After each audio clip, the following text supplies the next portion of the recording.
Ok, todo mundo vê a tela? Tá tranquilo? Sim, Ok, sim, engano. ok. Então, a Síntese Fisioterapia é onde eu trabalho, né? Muitos de vocês que estão aqui me ouvindo já sabem disso. E esses do meu lado são o Décio, meu marido, e Gabriel, meu filho, que trabalham junto comigo. Somos todos fisioterapeutas. Mas a gente trabalha com uma abordagem, sempre trabalhou com uma abordagem mais abrangente, que inclui muito mais do que só trabalhar o corpo. A gente inclui conhecimento de integração entre as emoções, os efeitos do estresse também, né, sobre o corpo. Então, assim, não é só uma coisa individualizada. Então, pode parecer, a princípio, um pouco diferente um fisioterapeuta apresentando mindfulness, mas porque é uma coisa que sempre fez parte do nosso trabalho, é a conscientização corporal. Então, é um corpo e mente o tempo inteiro unidos, tá?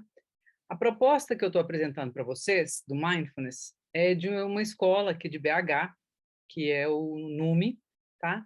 Que eu estou fazendo essa formação junto com eles. Eles trouxeram o formato de um curso americano, oferecido na Califórnia, inicialmente por Kabat-Zinn, que é uma pessoa que ficou internacionalmente famosa pela divulgação do mindfulness, e ele organizou esse curso inicialmente de uma forma mais para laicos, assim, então ele removeu o aspecto mais budista do trabalho, mais focado vamos dizer assim, na filosofia budista, e ele tentou fazer isso de uma forma mais simplificada para os ocidentais digerirem melhor.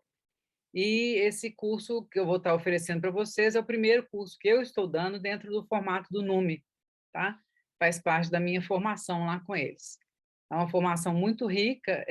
Tem o professor Ramon Consenza, que é um neurocientista aqui de Belo Horizonte, e tem, além do Paulo e da Cristina, que são psicólogos e formados em mindfulness, tem também o professor Ricardo Sasaki, que é o nosso professor de Dhamma, né? Ele estuda budismo há bastante tempo, mais de 30 anos, então ele é quem dá a consultoria para a gente em relação às bases filosóficas do budismo, tá?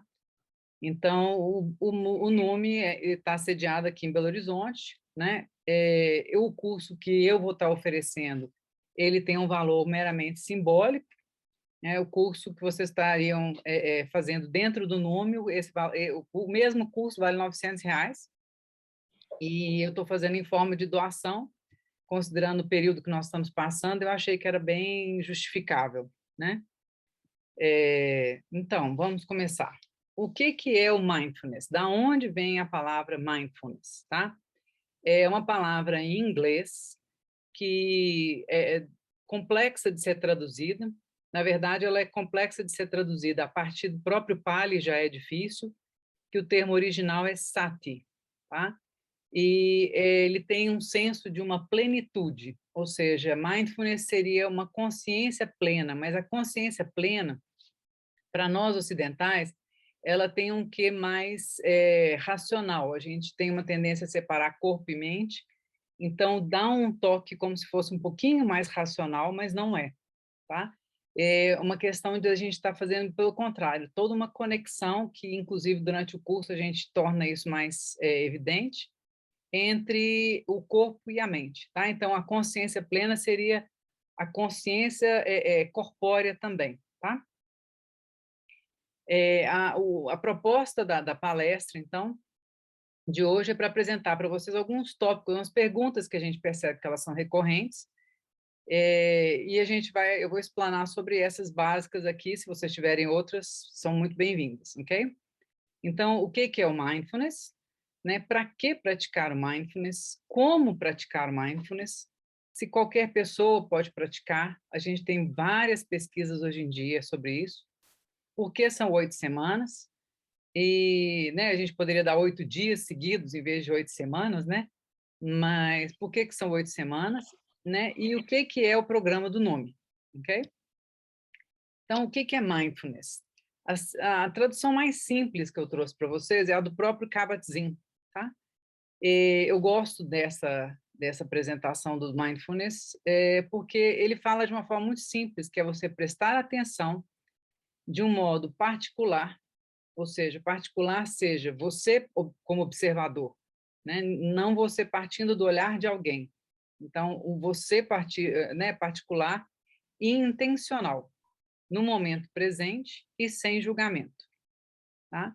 Então, o gráfico ao lado mostra o conceito de mindfulness como, né, esses três conceitos: a aceitação, a atenção e o momento presente. Para que praticar o mindfulness, né? Então, o mindfulness é o estar presente, o estar consciente, né? O estar com a atenção plena no momento que está acontecendo, tende a nos ajudar a avaliar melhor como é que eu estou me sentindo, como é que eu estou reagindo.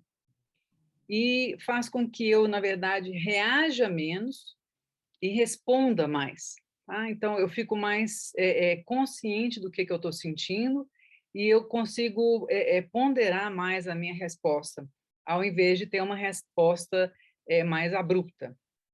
E nós vamos ver que a maioria de nós tem uma tendência a reagir de forma, às vezes, aversiva, ou seja, eu quero me livrar de um determinado problema, então eu quero resolver ele rápido, então eu sou reativo em relação a isso. Às vezes eu me apego a alguma coisa que, de repente, o tempo daquela situação já passou e eu me agarro àquilo. As pessoas fazem isso muitas vezes com alguns tipos de trabalho ou relacionamentos. Então, quando a gente tem um tempo, a gente tira um tempo para a gente olhar para nós mesmos, esse olhar particular, tá? Onde eu não estou preocupado com a opinião do outro, eu olho para aquilo que eu estou sentindo dentro de mim, né? Como que eu me percebo. Então, o objetivo é a gente avaliar os relacionamentos, né? Como que a gente se relaciona com os estados mentais e emocionais, e essa automaticidade, né, que a gente tem por causa das multitarefas. Hoje em dia, a gente está sempre fazendo um monte de coisas ao mesmo tempo. Então, a gente acaba separando as coisas para resolvê-las o mais rápido possível, e muitas vezes a gente toma atitudes precipitadas ou não toma determinadas atitudes que deveríamos tomar, tá? Então, em função disso, acaba gerando alguma perda de qualidade de vida, né? Um outro objetivo para a prática do mindfulness é a capacidade de aprimorar o foco, a atenção, tá? Por que o foco e a atenção melhora a nossa autorregulação emocional? É porque se eu estou focada no momento presente, estou prestando atenção no que eu estou fazendo, eu consigo monitorar melhor o que eu estou sentindo e, em função disso, eu consigo tomar atitudes mais assertivas, tá? E a outra ideia que esse curso traz como diferencial, até em relação ao curso que o Kabat-Zinn oferece na Califórnia, é a ideia que vem da psicologia budista de cultivar estados mentais saudáveis, né? Eu traduziria esse conceito como se, quando a gente vai arrancar um mato no jardim, é interessante que a gente plante alguma outra coisa no lugar, porque senão o mato nasce de novo, né? Então, se a gente está em estados mentais negativos, né? Se a gente não cultiva algo de saudável no lugar, a tendência é a gente repetir determinados padrões. Então, como é que é essa prática do mindfulness, né? Que parece uma coisa assim, às vezes tão distante, a gente vê os monges meditando, pessoas falando que sentam em meditação durante meia hora, uma hora, e acha aquilo totalmente impossível, né? E a proposta do Kabat-Zinn foi justamente trazer para o concreto e para o mais palpável para nós ocidentais essa situação de estar consigo mesmo, de ter uma atitude mais compassiva, com menos julgamento, né, de nós mesmos, porque a gente é muito crítico muitas vezes com a gente mesmo, às vezes não com os outros, mas muito conosco mesmo.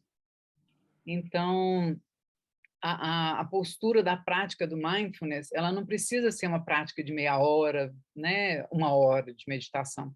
Às vezes, 3 minutinhos, eu vou fazer uma prática depois com vocês no final, vocês vão sentir como que, assim, às vezes, 3 minutos que eu paro, respiro, já são suficientes para eu reconectar comigo mesmo, seja em qualquer momento do dia, tá?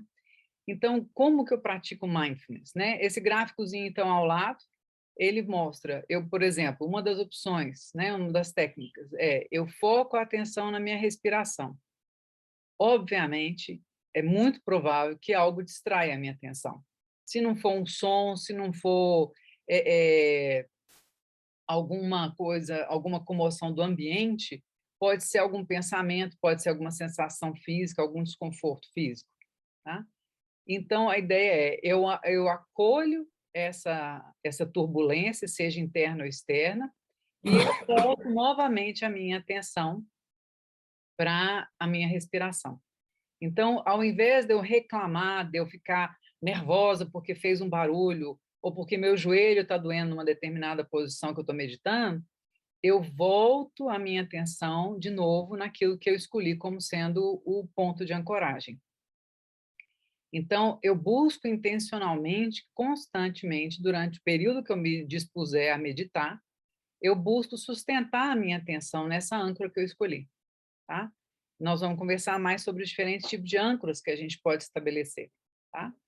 Então, o objetivo disso é promover o deslocamento desse estado de atenção dispersa para um focado, né, e durante mesmo que seja durante um curto período de tempo. Isso é muito interessante, porque à medida que a gente adota isso como uma prática constante,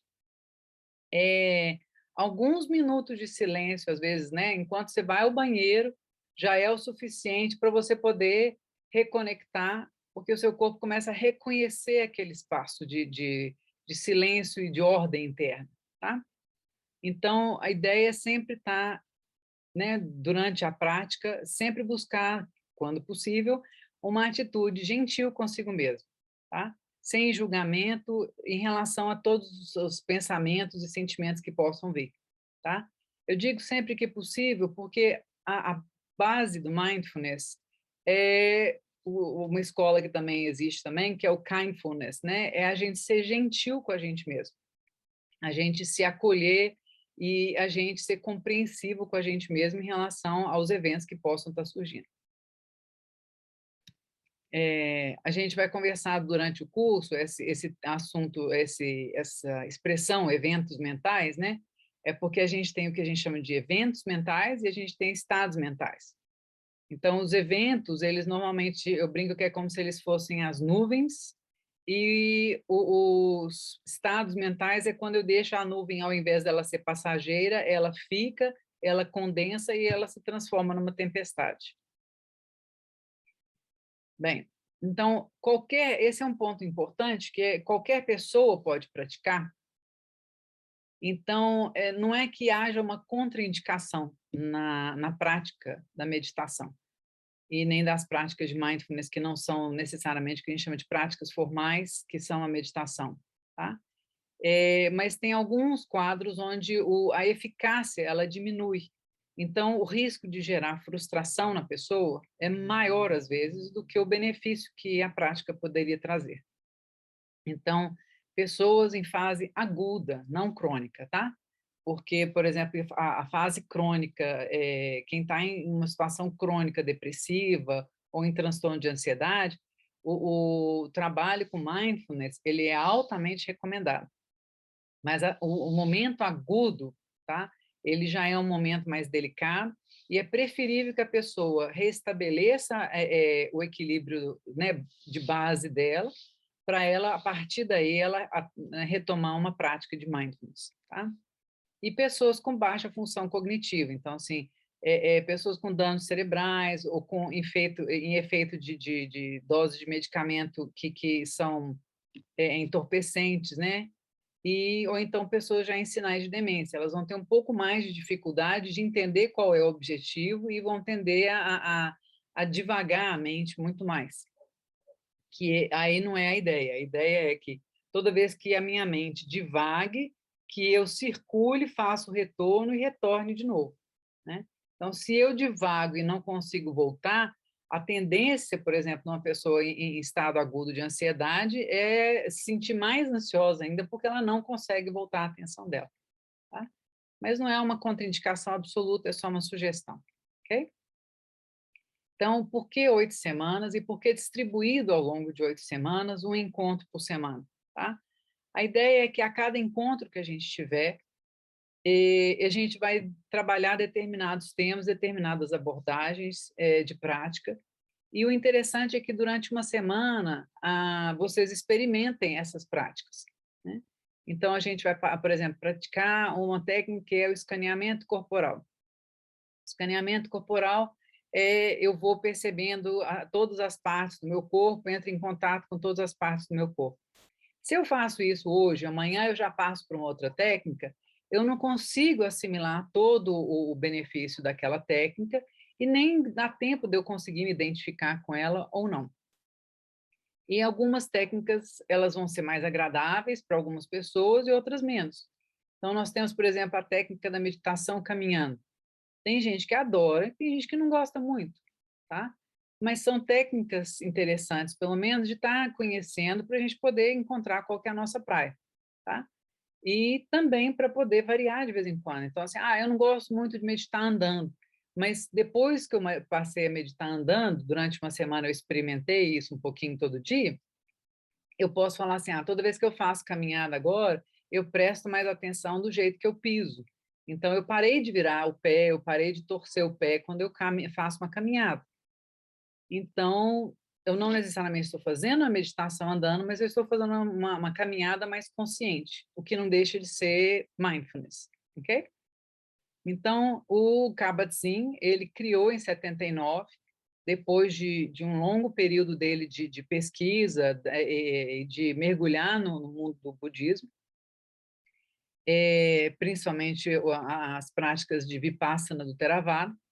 Ele criou, tem a história engraçada que ele teve que criar em 8 semanas, porque o orçamento e a disponibilidade das pessoas que iam fazer o curso dele era só aquela, só podiam 2 meses, né?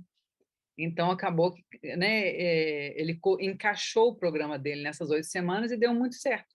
É um programa que faz muito sucesso. E ele fez uma miscelânea muito interessante, com muito respeito em relação à leitura ocidental do budismo, e um respeito muito grande em relação ao budismo também, né? E então, assim, o intuito dele foi trazer o conhecimento da psicologia budista, principalmente, sem estar trazendo nenhum conceito religioso necessariamente, para que não interferisse na prática de pessoas de outras religiões, ok? Então, o que é o programa do MVC, que é o Mindfulness Vivendo Consciente, tá?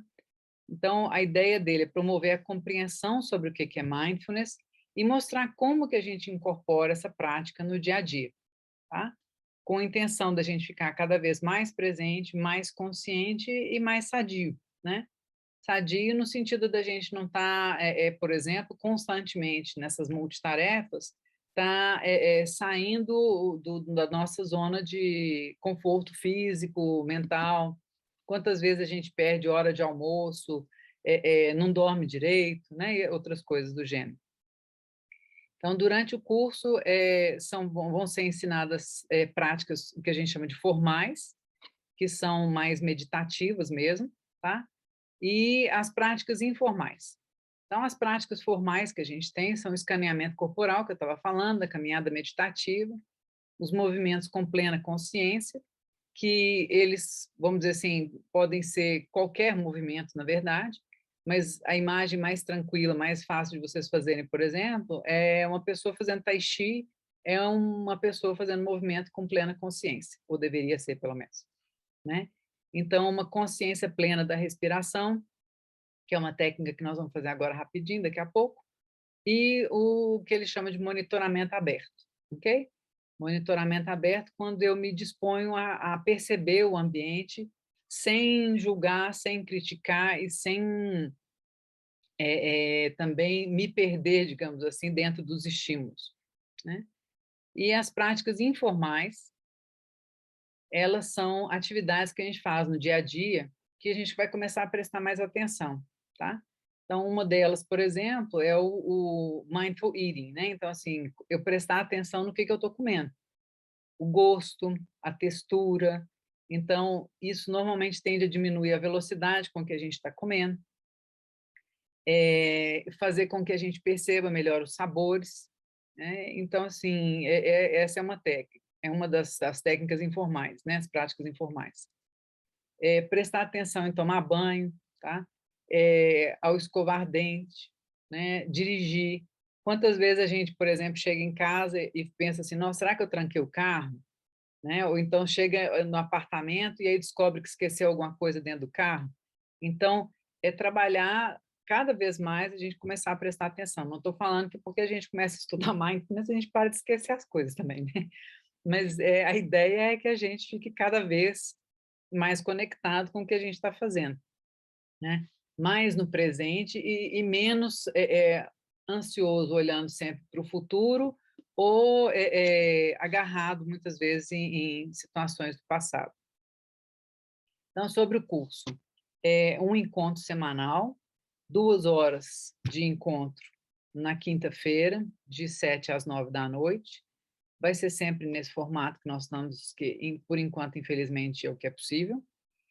E vocês, na hora que vocês fizerem a inscrição pelo link do Google, vocês vão estar sendo inscritos no site do NUME e vocês vão ter até o final de dezembro acesso aos vídeos, textos, áudios, e tem um material muito bom, muito bacana, muito bem elaborado do pessoal do NUME.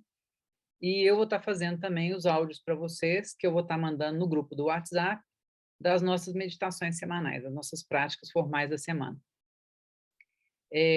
O valor da inscrição, como eu falei para vocês, é o que for confortável para vocês, é para a instituição que vocês quiserem. Se não tiver nenhum, eu posso sugerir, tá?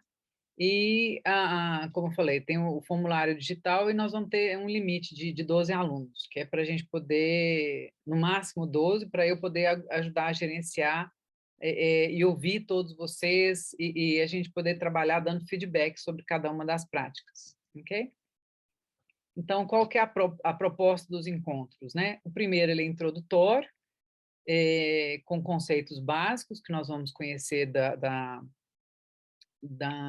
prática formal, e nós já vamos introduzir uma primeira prática formal da primeira semana. O segundo encontro e o terceiro encontro, eles são direcionados para práticas mais corporais, então, no encontro 2, nós vamos trabalhar o escaneamento corporal.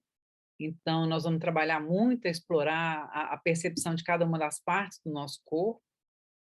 E no mindfulness, em relação ao corpo 2, nós vamos estar vendo mais as práticas com o corpo em movimento, tá? E não estacionário. O primeiro é estacionário, o segundo é em movimento. O quarto encontro, nós vamos estar falando sobre os eventos e estados mentais. Como eu falei para vocês, é a relação entre a nuvem e a tempestade. Ou seja, se acontece algo que desperta raiva em mim, o quanto dessa raiva, desse evento de raiva, né, que eu passo no trânsito, o quanto eu continuo carregando isso comigo e o quanto às vezes eu trago essa raiva para dentro da minha casa ou dentro do meu trabalho e eu descarrego em outras pessoas e eu vou perpetuando esse evento, transformando ele num estado mental. Então, essa é a diferença entre o evento e o estado mental. No quinto encontro, mas nós vamos estar falando disso mais profundamente, né? Lógico. O mindfulness em relação ao contato com o mundo já é uma abordagem também da psicologia budista, falando sobre como é que é a minha, né, trabalhando a atenção sobre como eu me comunico, como eu falo com as pessoas, como eu ajo, né, e como eu ganho a minha vida, como eu, né, administro o meu dia a dia dentro daquilo que eu faço para trabalhar, tá? Então, a gente fala muito do que no budismo, eles falam da fala correta, né? Então, não é que tem uma fala incorreta, mas é uma fala onde a comunicação ela é saudável, ela é produtiva e ela gera uma resposta, né? Muitas vezes a gente fala algo e o outro não entende em função de como a gente falou, tá? De como a gente se expressou, tá? Então, a questão da ação também é a mesma coisa, assim, através da minha ação, através dos meus gestos no dia a dia, como é que eu estou sendo interpretado? Muitas vezes a gente acha que o outro está sendo agressivo com a gente, está sendo hostil, e a gente não percebe que as nossas ações, ou talvez a nossa fala, ela tem uma carga que o outro interpreta como sendo dirigida para ele, ok? Então, nós vamos conversar sobre isso. No sexto encontro, a gente conversa sobre mindfulness e as atitudes de boa vontade, que dentro do budismo a gente tem três principais que a gente vai estar enfocando nesse curso, um deles é a compaixão, que a compaixão é como eu enxergo o sofrimento do outro e eu respeito esse sofrimento do outro, mas eu trabalho, eu me direciono no intuito de ajudar a aliviar esse sofrimento, tanto o meu quanto do outro. Então, a atitude compassiva, normalmente, ela é uma atitude onde eu estou enxergando o sofrimento, eu primeiro enxergo o sofrimento, para depois eu fazer algo com isso, tá? A atitude da amorosidade, ela já é uma atitude mais de um acolhimento incondicional, né? Então, assim, eu trabalhar uma receptividade àquilo que o outro traz como pessoa, né? Como história de vida dele, tá? E a equanimidade é a busca da gente não interferir tanto no ambiente, a gente não ter uma ansiedade grande em ter que reagir, em ter que fazer algo quando a gente muitas vezes se acaba interferindo em situações que nem nos cabe, né? Então a equanimidade é umas características muito bacanas que a gente entra em contato com a psicologia, que a psicologia budista apresenta, e é uma coisa que é engraçado como que é difícil para a gente que é ocidental conseguir assimilar esse conceito, né, de dar tempo ao tempo e dar uma distância em relação ao outro para que as coisas encontrem o seu ritmo de acontecer, né? Então, são temas que a gente vai estar trabalhando, como atitude de boa vontade, e a gente vai estar direcionando isso não só para os outros, mas principalmente, em primeiro lugar, para nós mesmos, né? Então, uma atitude de compaixão, eu enxergar meu sofrimento, eu trabalhar com respeito em relação àquilo que me gera sofrimento, eu interpretar o que é que me gera sofrimento, se é uma atitude onde eu quero afastar as pessoas, eu quero ficar livre dos problemas o mais rápido possível, se é eu me apegando demais ao problema dos outros, além dos meus, então isso também gera sofrimento, porque eu estou acolhendo um problema que não é meu e que eu não tenho, às vezes, as ferramentas para estar ajudando a resolver, né? Então, minha atitude de amorosidade é o carinho, o respeito que a gente vem a ter, e o desejo de que todo mundo viva bem, inclusive a gente mesmo, né? Então, o oitavo encontro é um fechamento onde a gente tira dúvidas sobre todas as práticas e a gente já começa a plantar umas sementinhas, assim, de livros, de contatos, de outras opções de retiros, de meditação e outras coisinhas. Então, basicamente, era isso que eu queria apresentar. Se vocês tiverem qualquer dúvida, podem mandar e-mail, podem entrar em contato através desse número também pelo WhatsApp. Quem também já tem meu número pode usar meu número pessoal. E agora eu estou aberta a tirar as dúvidas de vocês. Para quem tiver alguma dúvida e quiser falar, deixa eu abaixar a minha mão aqui agora. Só lembrem de tirar o mute, tá? Quem tiver, acho que a maioria de vocês está com mute, então no cantinho esquerdo embaixo, se o microfone tiver riscadinho de vermelho, tem que liberar. Tem alguma pergunta que vocês gostarem de fazer? Eu tenho. Pode falar. Eu confesso que não entendi muito bem esse conceito da ausência de julgamento dentro dessa percepção de integridade do momento. eu acho que todos nós somos criados ou temos desenvolvido uma crítica e, em qualquer momento, desligar essa crítica e não perguntar isso é melhor que pode ser melhor do que isso é o correto. Quer dizer, essa crítica interna, nós direcionamos isso para nós mesmos e para o mundo em geral. E qual é a linha fina entre conviver com essa crítica nossa e não julgamento do momento? É a ótima pergunta, porque isso definitivamente é algo muito, realmente muito comum. Nós todos aqui provavelmente fomos criados ou dentro ou próximos à estrutura de catolicismo, né? Onde a gente sim tem muito julgamento se a gente está no caminho certo, se a gente está fazendo o melhor que pode, e a gente tem uma tendência a querer estar sempre também se aperfeiçoando, né? Então, não é como também muita gente pergunta, mas então virou budista ou começou a seguir o conceito né, da filosofia budista, você não quer se aperfeiçoar mais, porque você não tem julgamento, né? Eu já escutei uma pessoa perguntar isso, né? E a ideia não é que a gente consiga eliminar o julgamento. A ideia é que a gente não se apegue a isso. Então, eu posso sim olhar para uma determinada situação e pensar assim, eu dei o meu melhor naquele momento. Isso é importante, porque dentro do budismo, isso inclusive é importante, eu oferecer o que eu tenho de melhor, né? A ideia é, naquele momento, né, o que eu fiz era o que era possível ser feito. Então, se eu acho que eu podia ter feito melhor, numa próxima vez eu farei. Mas não adianta eu ficar me martirizando e aí eu fico naquela rodinha o tempo inteiro. Mas eu devia. Mas eu podia. Né? Então, o julgamento ele pode vir, eu olho para ele, eu dialogo com ele, tá? E eu falo assim, obrigado, você já me ensinou, agora você pode ir embora. Então, é eu não segurar ele durante muito tempo, né? Porque o que a maioria de nós acaba fazendo é o que gera o sofrimento. Eu me apego a uma crítica, eu me apego a um julgamento e eu fico preso dentro dele. A ideia é que eu acolha, eu noto essa crítica, eu agradeço a crítica e eu deixo a crítica embora. Isso responde a sua pergunta? Melhorou. Ok?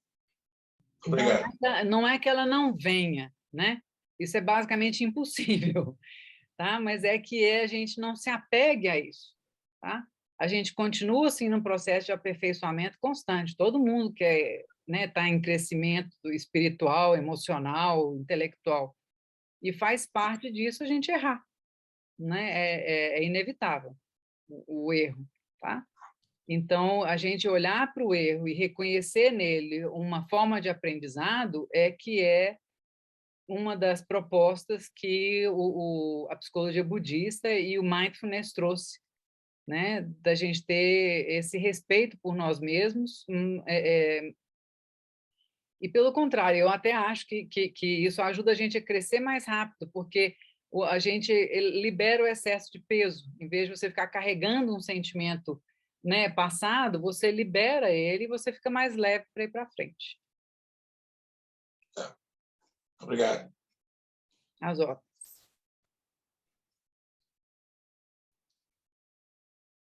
Maria do Carmo, Cleide, Rubens, alguma pergunta?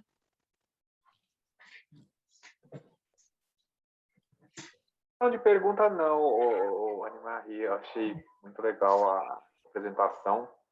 É uma coisa que eu tinha feito até como meta para mim esse ano, fazer meditação, mas, nossa, não fugiu totalmente, assim, por falta, acho que, de disciplina, né, assim, até com a correria do dia a dia, muitas vezes a gente não cabe, mas é falta de disciplina, né, porque é uma coisa que você para 10 minutos, não vai te atrapalhar em nada, né, e pelo contrário, é mais fazer esse reconhecimento, né, e E achei muito legal, uma coisa que eu pretendo e preciso pegar muito assim, acho que até acho que todo mundo, né, hoje em dia a gente vive num momento de tanto estresse, assim, tanta correria, tanta interferência externa, né, que muitas vezes a gente acaba absorvendo, né, independente da situação que a gente tem, a gente não quer absorver, mas a gente absorve, né.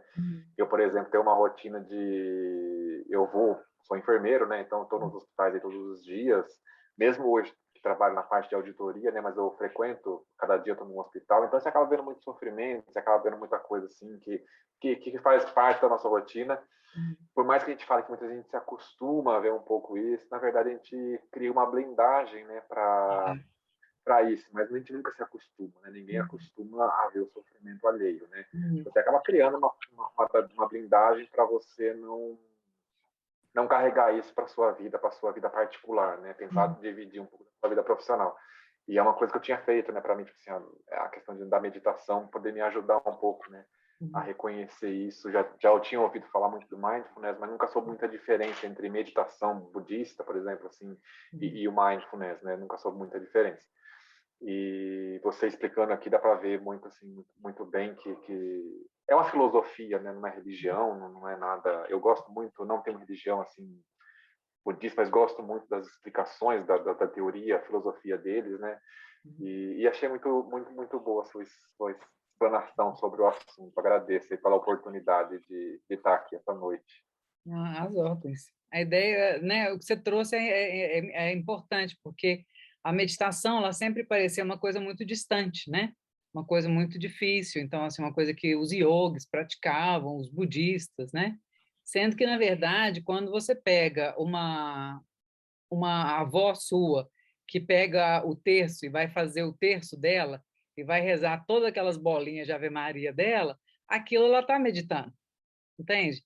Entre uma senhorinha pegando o terço dela e rezando um terço, e você pegar um monge que pega o japamala dele e vai fazer os mantras, né? Esse é uma forma de meditação, né? É um momento onde você, por exemplo, esvazia a sua mente, porque você está rezando uma Ave Maria depois da outra, você está fazendo um Om Shanti atrás do outro, ou qualquer outro mantra. Então, você está num processo onde você está fazendo esvaziamento. Então, qualquer música que você pegue, por exemplo, e que você pare para prestar atenção na letra, nos instrumentos, né? Você está fazendo um processo de mindfulness, que aí já não é uma meditação, já é um processo mais mindful, entende? Então, muitas vezes o processo meditativo ele tem eu diria que ele tem um nível de compenetração maior, tá? Então, normalmente você mergulha um pouquinho mais. O mindful, você consegue fazer o mindful em 3, 5 minutos, você faz uma prática muito bacana de mindful, né? E a prática informal é como eu te falei, às vezes é você parar no carro e você acabou de chegar no trabalho, mas está tocando a música que você gosta no rádio.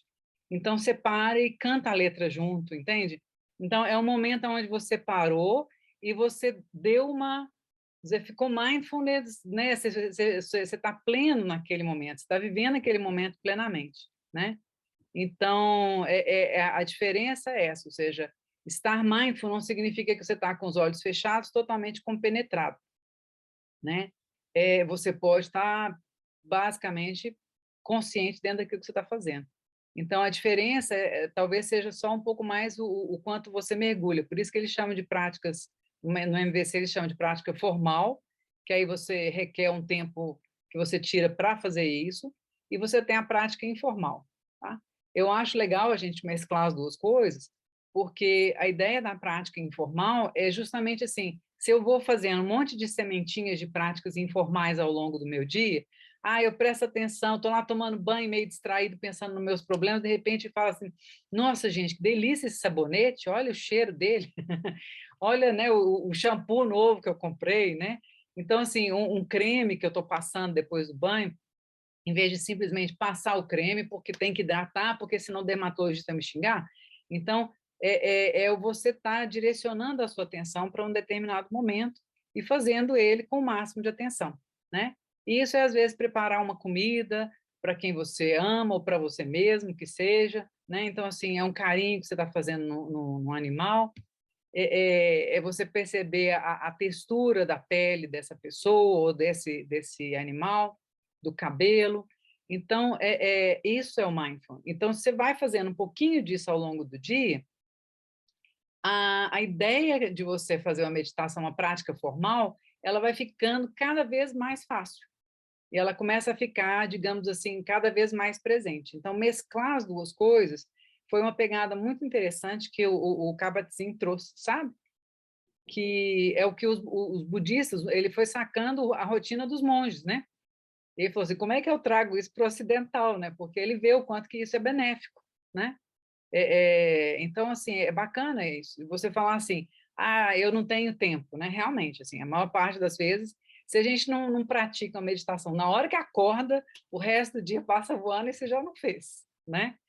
Mas eu vou propor rapidinho uma práticazinha rápida, tá? De 3 minutinhos, só para vocês verem que não gasta muito tempo para a gente poder fazer a prática e daqui a pouco a gente já encerra. Não quero tomar muito tempo de vocês, né? Eu agradeço muito a presença. Eu vou colocar aqui, ó, nós vamos colocar um sininho e nós vamos fazer uma prática simples agora.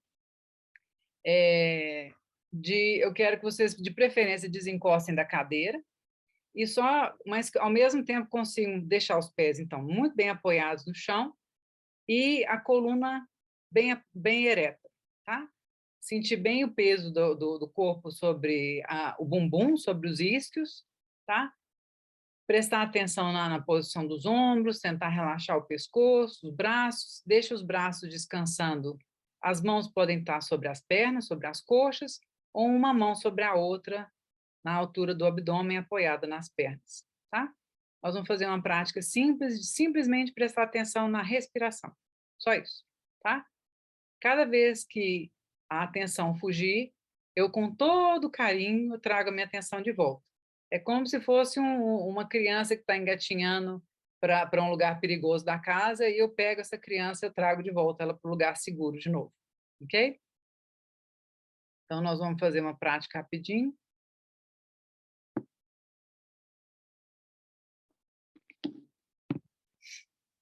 Encontra a posição de conforto, encaixa. Se não quiser fechar os olhos, deixa eles só abaixados, olhando na direção do chão.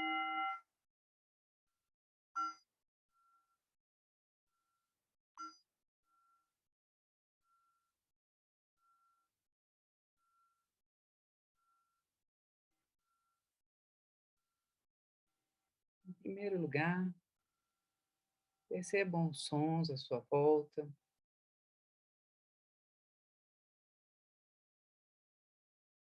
Além do som da minha voz, percebam os sons do seu ambiente. Se você tiver vizinhos, se tiver animais, leve a atenção à sua audição.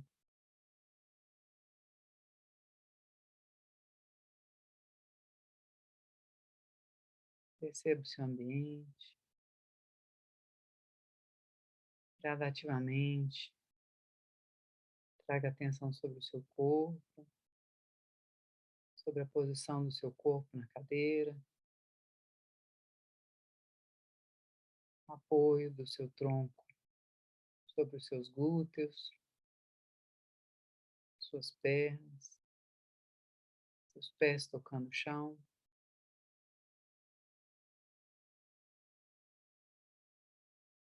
Leve atenção à sua respiração. Perceba onde que a sua respiração está mais presente. Se você nota ela melhor nas narinas, com a passagem do ar.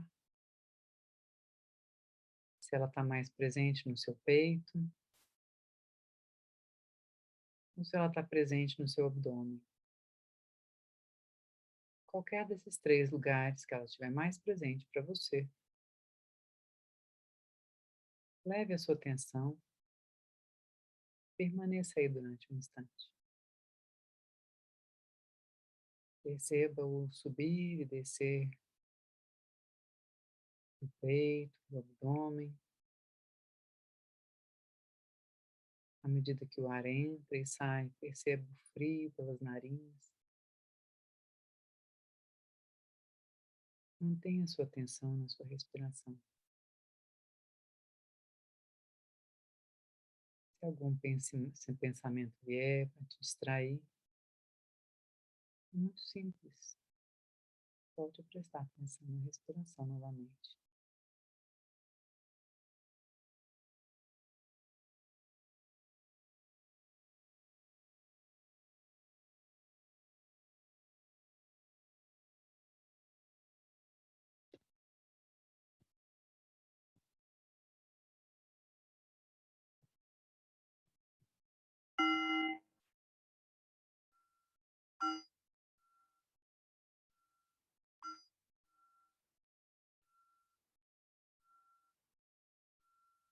Trazendo a sua consciência ao ambiente externo novamente. Prepare-se para finalizar a prática.